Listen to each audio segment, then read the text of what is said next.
All right, good morning. Welcome back to pre-calculus. So we're going to do a walkthrough of right triangle trigonometry today. All right, so try to break this up and make it a part one, part two kind of a thing.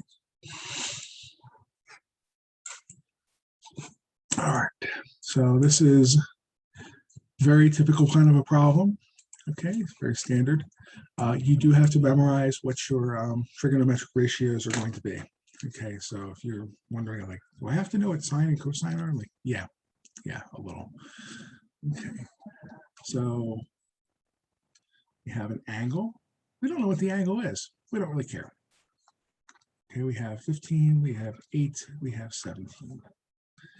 Okay, and I'm going to ask you questions like, what's the sine of this angle? What's the cosine of this angle? What's the tangent?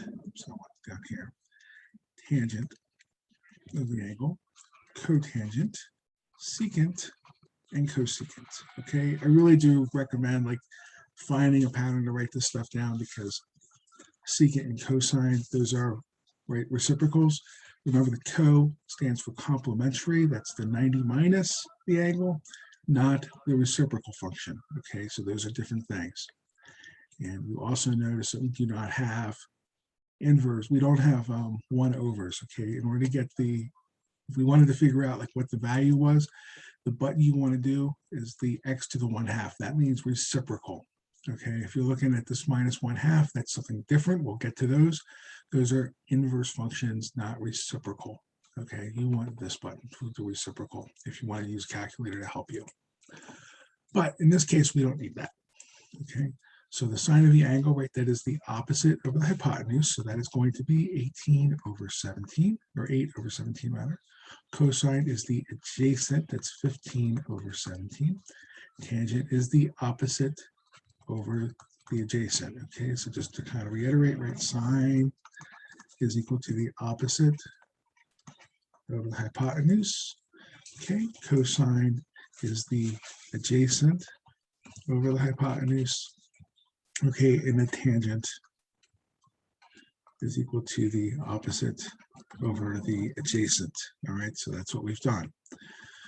Notice also that we always put the angle, we put this, it's the tangent of an angle, the cosine of an angle, the sine of an angle. Okay, if you don't put the angle there, that's like telling me you got the square root. Like, we could talk about the square root function, but it would really be nice if we put something in there. Okay, that makes it look a lot better. All right, same thing with your trigonometric ratios. Okay, it's make it of something. The same idea. I know that you guys aren't that experienced with logs yet, but that looks terrible to me and to every other math teacher you're going to meet, whereas that looks correct. Okay, so that's a piece of wood. Log x, that is the logarithmic function. Okay, that's the operation. Cosecant is just 1 over sine. It's a reciprocal function. So 17/8. Secant is just the reciprocal function. It's 17/15. Cotangent, sorry. So there we are. Cotangent, simply the reciprocal of the tangent. So it's just 15/8. So it's both the cofunction, complementary, and the reciprocal function. That's the only one that does that. Okay, sine and cosine don't do that. Okay, the cofunction and the reciprocals, they mix and match. Okay, so we'll just type this in. Okay, oh, they give us 2 of them. All right, look at that. 2 problems for the price of 1. All right, so what do we have here? We have 8/17. Okay, we have 15/17.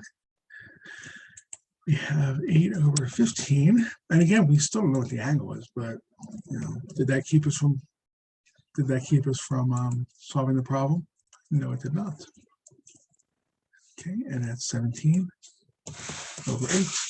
All right, and then we're going to do exactly the same thing for what's going on here. They just multiplied it by 2. Same thing. Okay, so we thought we were going to get the same problem. But the point of this question is to show you that 16/34, right, the sine of the angle here, so the sine of this one, it's going to be 16/34. This reduces, doesn't it? This is 2 times 8 2 times 17, which is still 8/17. So even though they made the triangle bigger, they pretty much made each side twice as big. Once you reduce the ratio, you're going to get the same ratio. So the idea here is to try to convince you that regardless of what this angle is, okay, no matter how big the triangle is to make that angle, it's always going to be the same ratio. All right, so that's what they're trying to tell you here. All right. Let's see here. Actually, that's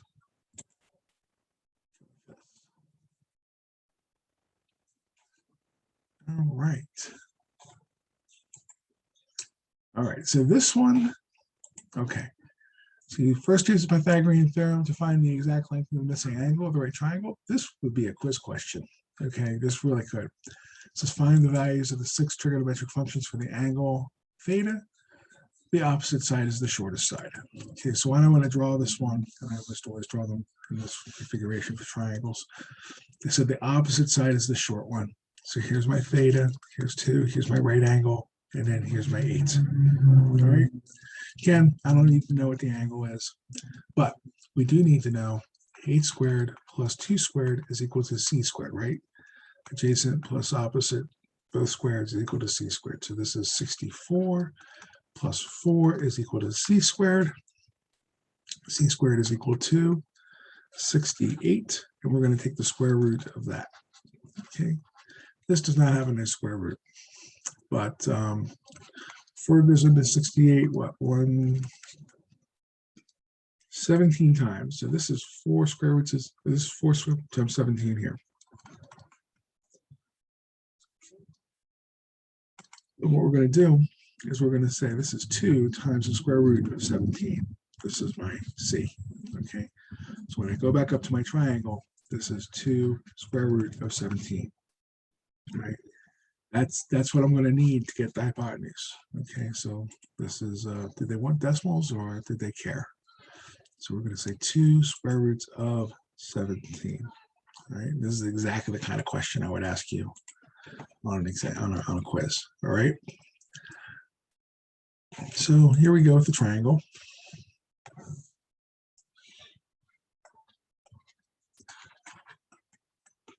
All right. And then all we're going to do is just type in what the angles are, okay? What's the sine of the angle? You got to know. Opposite over hypotenuse, right? Cosine, adjacent over hypotenuse. Tangent, opposite over adjacent. Okay? So sine is going to be 2 over 2 root 17. Okay?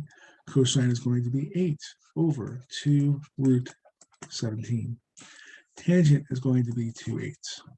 All right, now, your book is going to insist that we rationalize the denominators, okay? My personal opinion is that we're forcing you guys to do 20th century work to placate 20th century people in the 21st century to solve a problem that we stopped caring about 20 years ago, okay? Well, actually closer to about 50 years ago, because that's when we stopped using slide rules. But we want to get the right answer in the book, so we will comply. Okay, so the 2's cancel. We have 17, square root of 17 over 17. Okay, here we have square root of 17 over square root of 17. 4 divided by 2 is 4, right? Or sorry, 8 divided by 2 rather. 8 divided by 2 is 4. Square root of 17. The 2's canceled, and we just have 17. Okay. Tangent is going to be 2 over 4, or 2 over 8 rather, which is going to cancel to 1 over 4. Okay, because the 2's canceled out. All right, there's nothing more we can cancel on this one, so that's going to be our values. Okay, now for cosecant, right, it's 1 over this. So it's 17 over the square root of 17. But we also know that the square root of 17 is equal to square root of 17 over 17 over square root of 17. Those cancel, and we just get, oops, square root of 17. I want it to be square root of 16 so bad. But that's not what we have. Okay, so that's square root of 17 over 1 if you really want to make it a fraction, but square root of 17 is fine. Okay, this one, when we flip it, the secant, right, is going to be 4 root 17. Secant is going to be, don't forget to flip it, 17 over 4 root 17. We're going to cancel some stuff. This is equal to the square root of 17 times the square root of 17, right? 4 root 17. That cancels, and we end up with square root of 17 over 4. Okay, cotangent, thankfully, is equal to 4 over 1, or 4. All right. So we're just going to plug that in, okay, and see where it takes us. So what do we have here? We have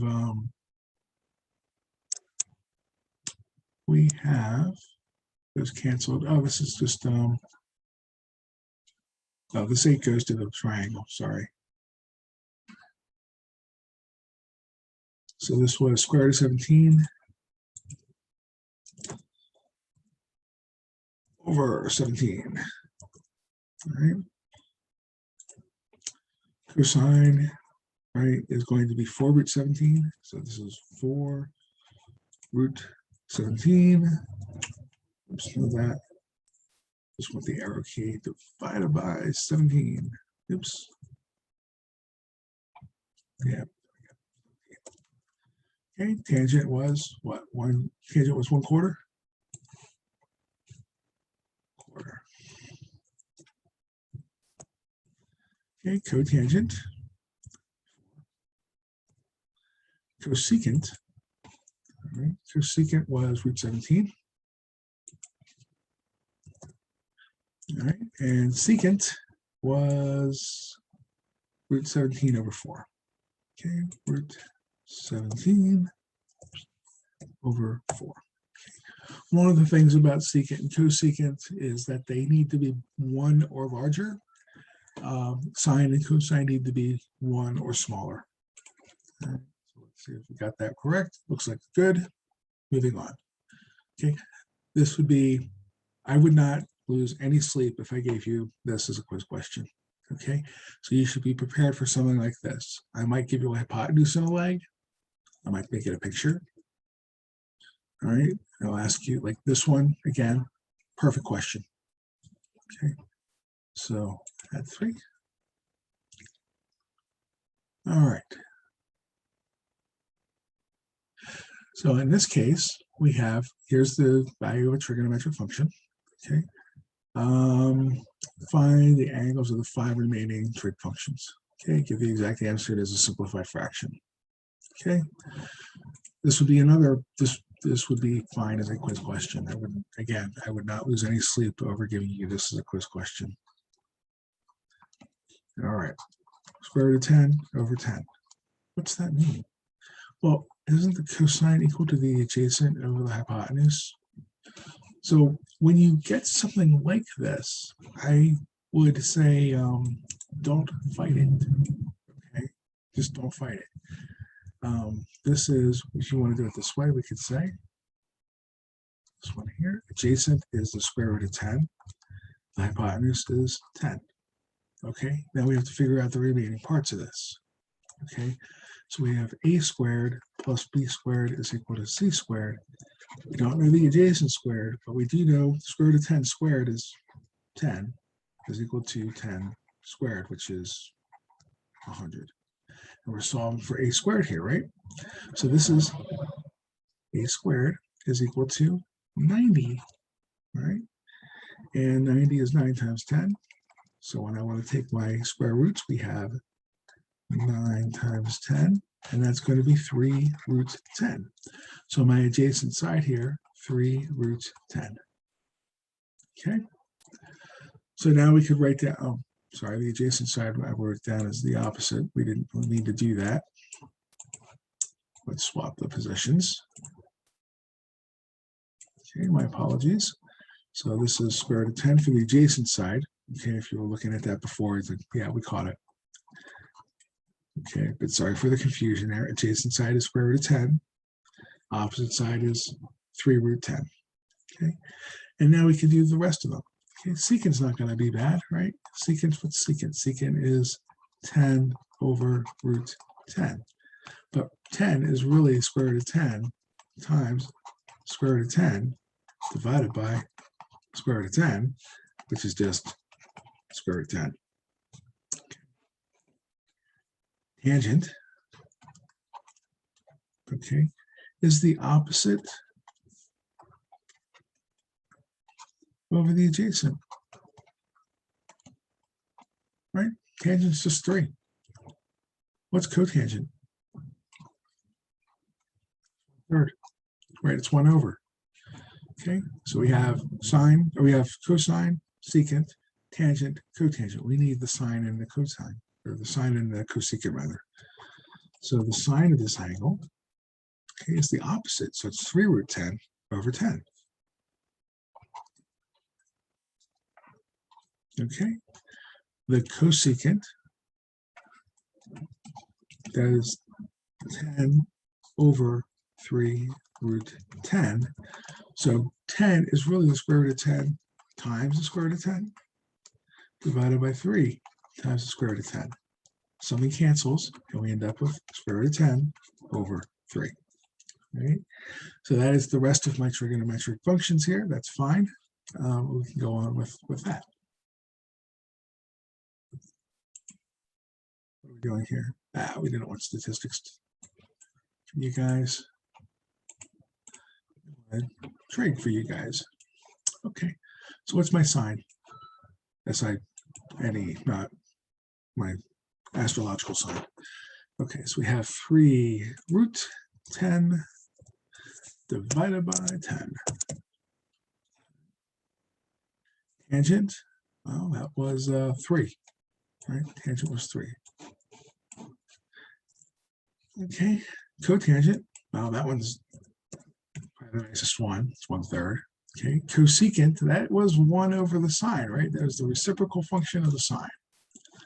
So that is root 10 over 3. So it's root 10 over 3. And yes, there's other ways to do this. Of course there is. Secant, right? That's going to be, secant was going to be square root of 10.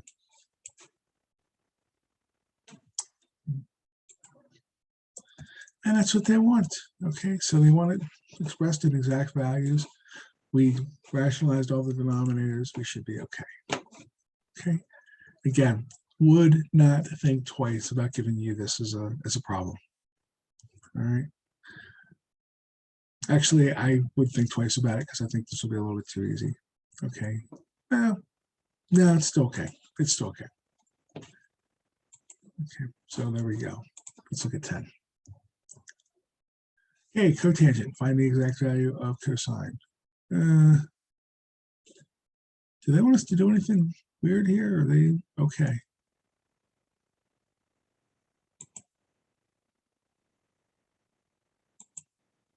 All right, they just want us to. There's different ways they sometimes they want it done in a different way. I think we've shown you Pythagorean identities yet, but just in case we haven't, the Pythagorean, I picked the worst problem to do this on.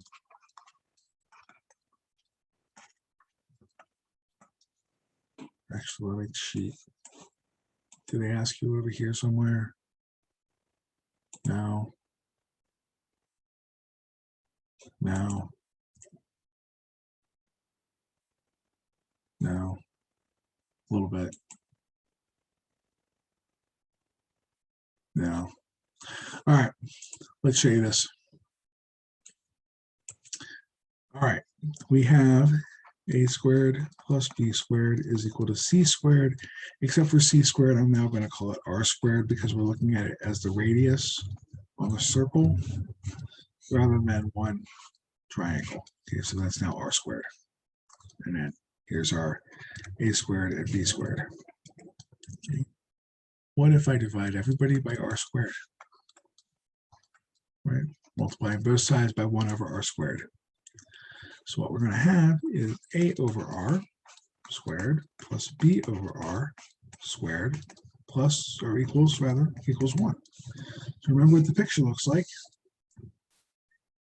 Here's my Here's my radius. Okay, I'm just arbitrarily putting it somewhere we could see some things. Right, here's my A, here is my B. Okay, so if you're looking at like, why is they say that x is equal to cosine of theta? Well, isn't cosine theta equal to the adjacent over the hypotenuse? Well, if r happens to be 1, okay, then the adjacent side is the cosine of that angle, okay, because that's measuring the horizontal distance away. Okay, so that being said, a over r, right, adjacent over hypotenuse, isn't that cosine of whatever this is? And b is the sine.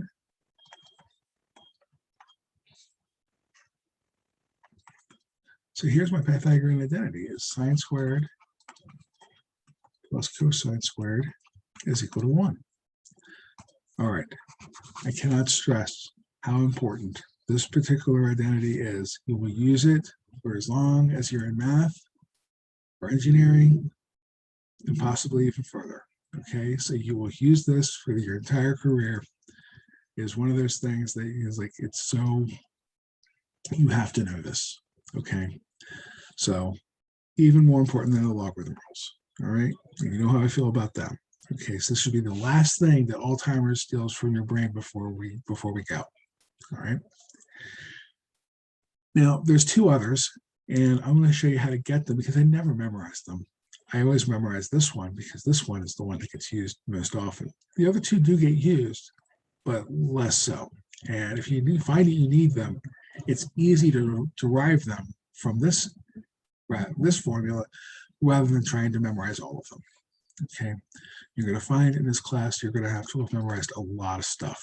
Oh, by the way, notation-wise, these mean the same thing. So when you say, why the squared move? Because that's how we write sine squared. We don't write it sine squared. This is correct. You can write it this way. But for shorthand use, we tend to write it this way. So we have sine squared plus cosine squared equals 1. And what I'm going to do is I'm going to divide everybody by sine squared.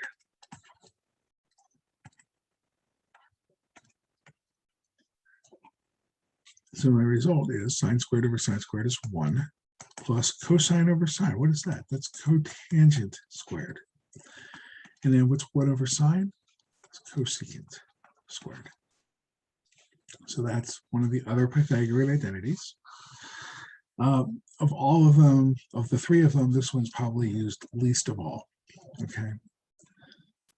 And then in second place, we have sine squared plus cosine squared was equal to 1.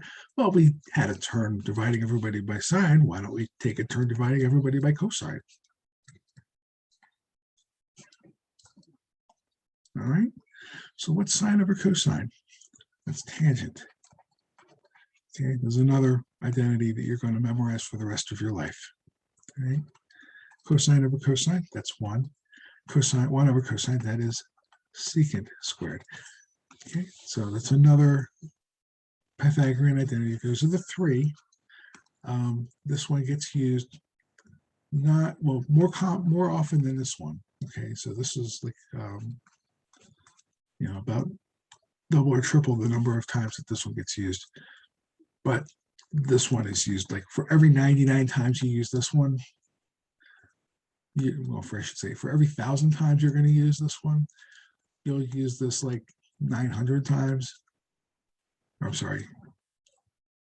So you might, out of 1,000 times, this might be 990. This will be like 8, and this will be 2. All right. So you use this one most of the time. This one not quite as much, and then this one every once in a while pops up. Like, I should have seen that. Okay, but that's how you get them. You just divide. So why don't we try it that way and see if we can't get the rest of the trigonometric functions? So we know cotangent, right, square root of 3 over 2.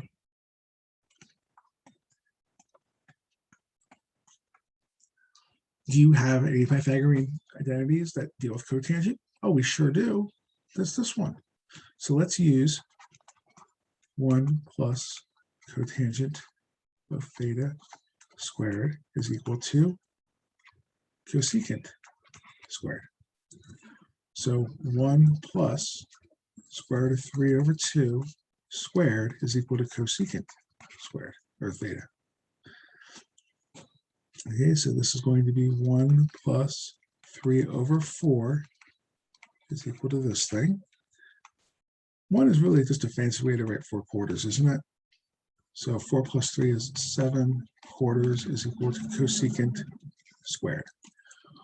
Because of the problem, because of the way the problem is worded, we're going to assume that this is going to be in quadrant 1. Okay.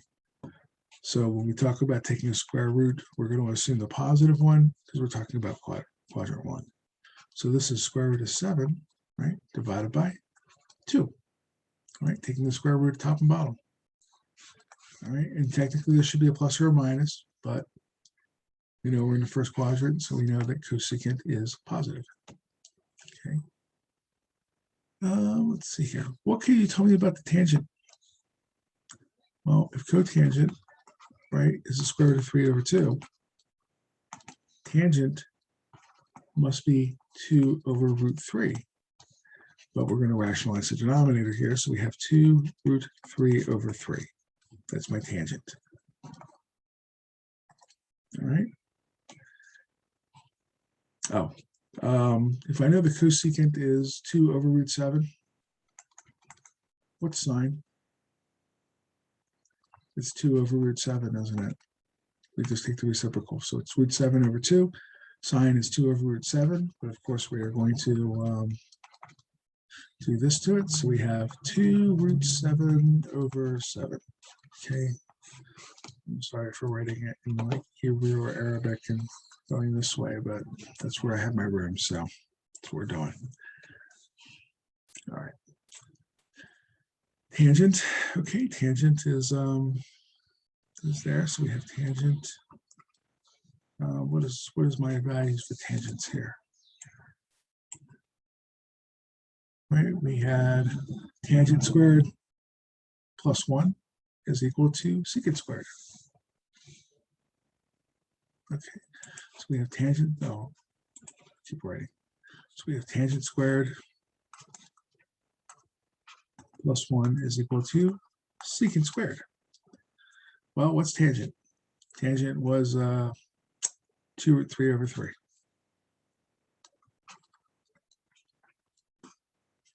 Squared plus 1 equals secant squared. Okay, let's be careful with this. 2 squared, that's 4. Square root of 3 times square root of 3, that's 3. And then I'm just gonna write down 3 times 3 here. Like, why did I do that? Because I saw that coming. So this is 4/3. Tangent squared is 4/3. Plus 1 is equal to secant squared. So we're going to say, well, 4/3 is close to 3/3. So we're going to have 4/3 plus 3/3 is equal to secant squared. So 4 plus 3 is 7. So we have 7/3 equals secant squared. What's the secant? Is square root of 7 over square root of 3. So what we're going to do is we're going to say this is a square root of 3 over 3. Okay, square root of 3. And we get square root of 7 times square root of 3 divided by 3. You know what we're going to do here? We're going to combine those and we're going to say that's the square root of 21 over 3. Okay. Now, what's the cosine? It's 1 over, right? It's 1 over the secant. But again, we're not going to do that. We're going to go ahead and let this happen. Equals 3 root 21 all over 21. We can cancel out a 3 here, so that's root 21 over 7. Okay, so we cancel the 3. This is 3 times 7. Canceling the 3's. So again, positive because we're in the first quadrant. Okay, so all the square roots we took, we're choosing the positive one every time because we know we're in the first quadrant. All right? And we have to go through and summarize all of this. Okay, so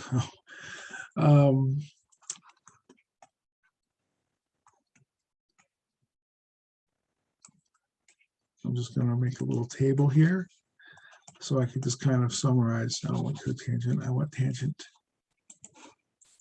So I can just summarize all the stuff that we just did because it's kind of all the way out there, and I'm sorry about that, but we're just trying to show you stuff here. Okay, so what do we have for the cosecant, or for the sine rather? Sine was, it looks like 2 over root 7. Or 2 root 7 over 7, that's what it is. So this is 2 root 7 over 7. What's our cosine? Looks like it's root 21 over 7. Okay. Tangent, what was tangent? Tangent looked like it was 2 root 3 over 3.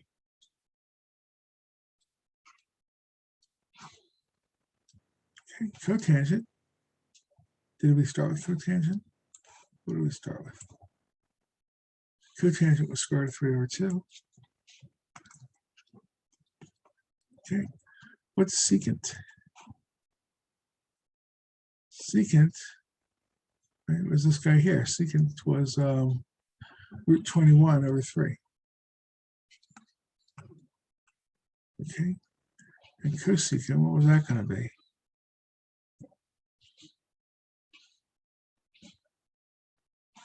Cosecant, this was root 7 over 2.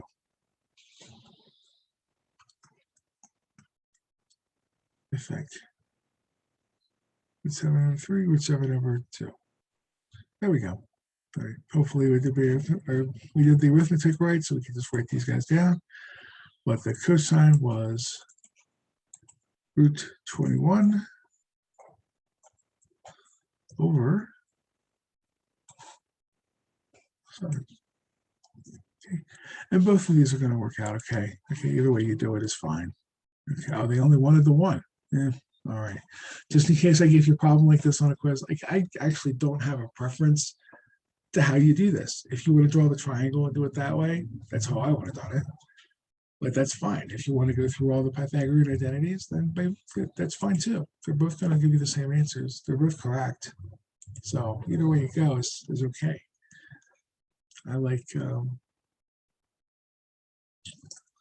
I tend to like triangles more than I like anything else. Okay. Let's see here.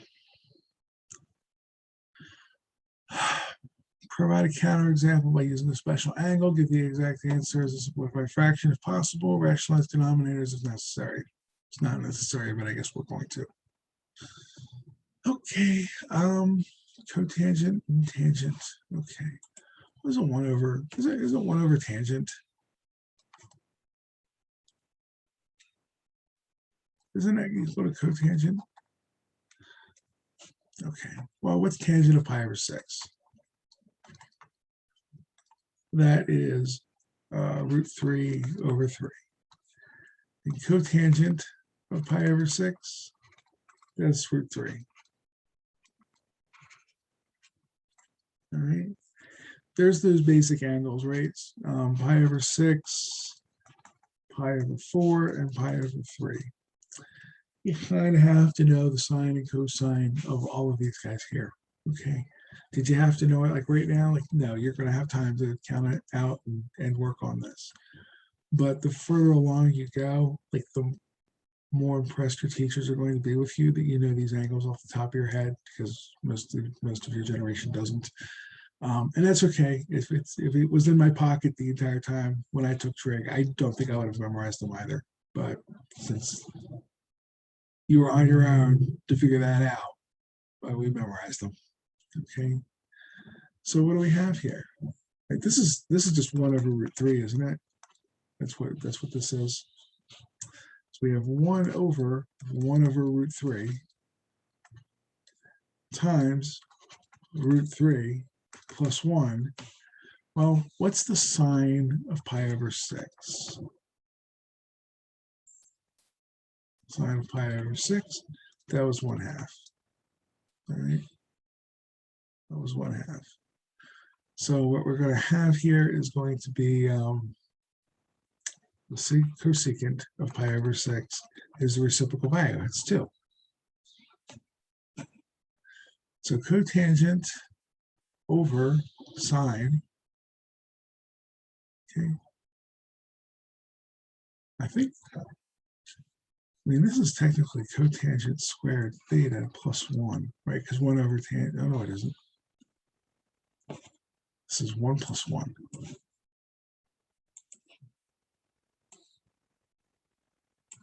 Oh, no, it isn't. It is. It's 1 over cotangent. Okay. 1 over tangent is equal to cotangent times cotangent plus 1 is equal to, all right? So this is cotangent squared plus 1. What we're saying is that equal to cosecant squared.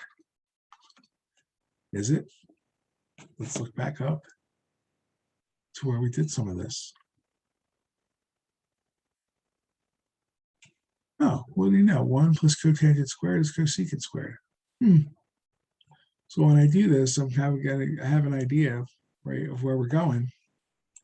So the statement is true. Okay.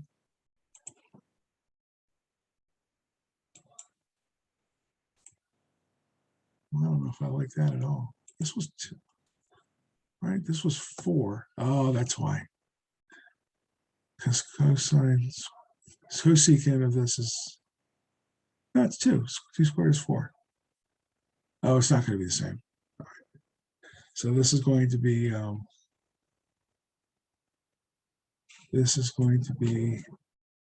no, it is. It's square root of 3 times the square root of 3 plus 1. 3 plus 1 is equal to 4. 4 is equal to 4. So we're okay here. We'll change that. Okay, we're okay. A little bit weirdly worded, but that's how they want to go. It's okay. All right. Oh, let's see. It should be the airplane one. It is. Excuse me. And this is the observer at the top. I like the airplane one more than the sliding one, or more than the observer one. We have an airplane traveling at 400 miles per hour. Okay. And we begin the descent. The angle of descent is 3 degrees. All right. And we would like to determine what is the new altitude, right, at 15 minutes. All right. So we have to know, like, I think if we travel with the airplane, like the airplane's cruising, the distance the airplane is going to cover, what do you think? You think the airplane is going to cover here? The airplane's going to cover here. I kind of like the airplane and following the path of the airplane. Okay. So what we're going to do is we're going to take that 400 miles per hour. Let's change it to a fraction.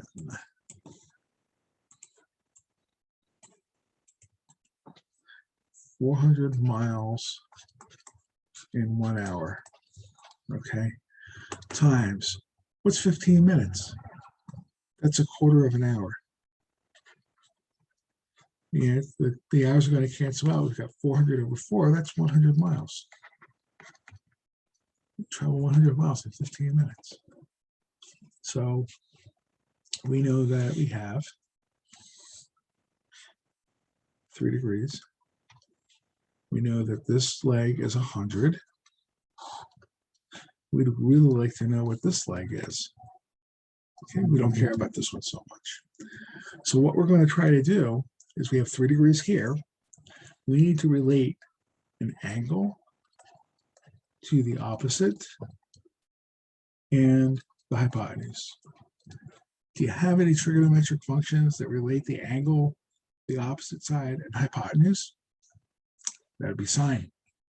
Okay, so here we go. We have sine of an angle is equal to the opposite over the hypotenuse. Okay, we know what the hypotenuse is. we know what the sine is. We would like to know what the opposite is. So wouldn't that just be the hypotenuse times the sine of that angle is going to be the opposite side? Just multiplying both sides by hypotenuse? Yeah. So let's start plugging some things in. We have 100 times sine of 3 degrees is equal to the opposite side. All right. Now, you come over here. I don't know the sine of 3 degrees. You shouldn't either. Okay. We're going to double check the mode to make sure we are in degree mode. We are not. See right here, we have radians. We're going to change it to degree. Okay. Sorry. Okay, so we have 100 times sine of 3.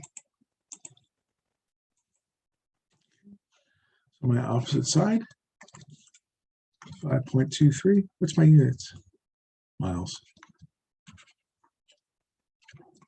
Okay, my opposite side is miles. Now, what are we doing here?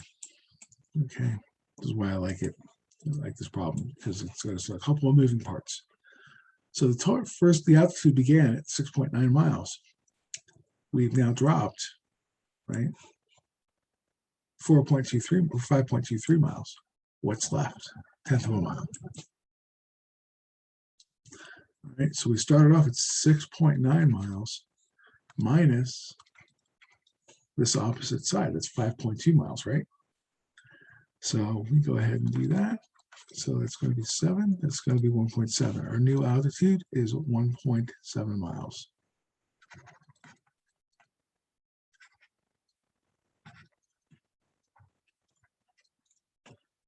All right. And that should pretty much take us through our little problem here. Okay, 1.7 miles. Okay. So there we go. Okay, so that should be a walkthrough right triangle trigonometry. All right. Longer walk than I wanted, but that's where we are. And there's 3 problems that you're going to see. Okay, wow, 2 problems. So given on your quiz that's coming up, there's going to be a word problem like we just did. Okay. There's going to be, here's part of a triangle. Figure out the rest. Tell me the 6 trigonometric ratios. 3 is going to be getting reference angles. Okay, and 4 is going to be an exponential modeling problem.